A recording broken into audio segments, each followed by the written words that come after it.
Welcome back to The Explainer. Today, we're going to completely shift our perspective on one of the most important documents in modern history. Often when people think of a constitution, they picture this massive, incredibly dry rulebook just sitting on a dusty shelf. But we are taking a totally different angle today. We're going to explore it as a dynamic, deeply moral document that literally continues to shape the very fabric of our society. So, let's kick things off with a fundamental question to challenge a really common misconception. Is a constitution just a bunch of laws? A lot of people assume that legal rules are one thing and our personal values and morality are quite another. They kind of think you can only take a purely legalistic approach to a constitution. But is that actually true? Can we really separate the laws that govern us from the morals that guide us? To answer that, here is our agenda for today's explainer. Number 1, beyond just legal rules. Number 2, a democratic transformation tool. Number 3, balancing liberty and justice. Number 4, the art of innovative borrowing. And number 5, a living, imperfect vision.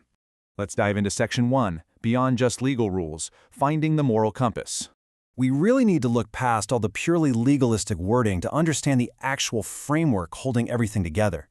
A constitution actually contains a political philosophy. It's built on the specific moral objectives its framers were desperately trying to achieve. Now sure, not every single law has moral content. A law telling you which side of the road to drive on, that's just practical. But the foundational laws, the ones about equality, freedom, and rights, those are intimately connected to our most deeply held values.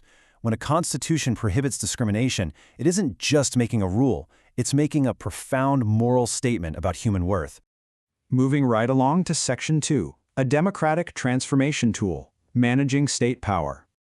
It's fascinating to think about what a constitution literally does on a day-to-day basis. Just picture all the competing forces out there in society. You've got different political ideologies, intense societal pressures, regional interests, economic groups, all of them clamoring for dominance. In the middle of all that absolute chaos, the Constitution steps in as the great umpire. It sets up the democratic rules of the game so that these intense, very real societal conflicts can be arbitrated peacefully, without society just tearing itself apart. And we desperately need this kind of philosophical arbitration because of a pretty terrifying reality. Modern states are exceptionally powerful. Think about it. The state basically has a monopoly over force and coercion. They control the police, the military, the prisons. So what happens if those institutions fall into the wrong hands? Well, constitutions exist specifically to restrict that excessive exercise of power. They draw a hard line in the sand, protecting everyday citizens from the very government designed to serve them. Which brings us to Section 3, Balancing Liberty and Justice, the core pillars. When we say the Indian Constitution is liberal, we aren't talking about classical Western liberalism. That older model focuses almost entirely on the isolated individual. Instead, the framers created something completely new here. They intertwined individualism with social justice. Why? Because when you're dealing with a society that has deeply entrenched hierarchies, like the caste system, you can't just protect the individual in a vacuum. You absolutely have to transform the community surrounding them too. It manages this incredibly delicate balancing act by making some really bold commitments. Take caste-based affirmative action, for instance. This proves a totally vital philosophical point.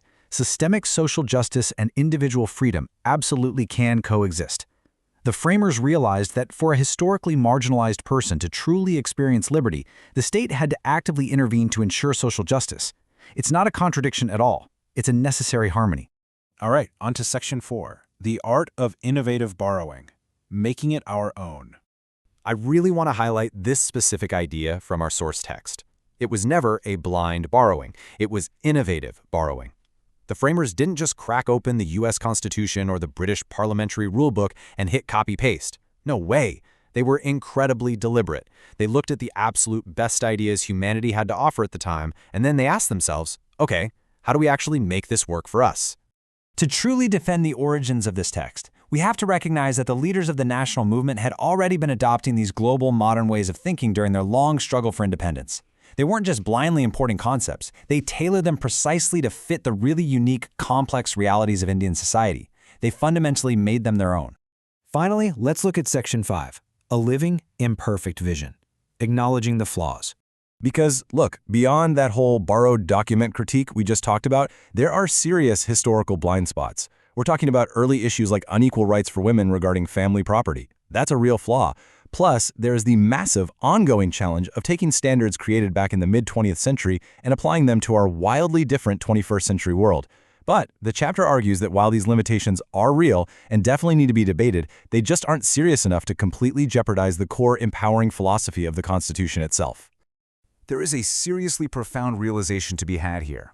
A history of our Constitution is still very much a history of the present. Even with decades passing, the core values, the ideals, that fundamental conception of justice, they haven't drastically separated from the world of the Constituent Assembly. Because it was built on a flexible, philosophical foundation rather than just rigid, unbending rules, it breathes, it adapts, it remains a true living document that is still arbitrating our modern conflicts right now. So I want to leave you to ponder this final thought as we wrap up today's explainer. Since we know for a fact that no document can ever be entirely perfect, and, realistically, no society can fully achieve its ideals without stumbling along the way, does an imperfect text mean we should just abandon our vision entirely? Does a flawed document mean we shouldn't strive for a just society? I'd argue that the philosophy of the Constitution proves exactly the opposite. It is the very act of constantly striving toward those ideals that holds a democracy together in the first place. Thank you so much for exploring this with me today, and keep questioning the frameworks around you.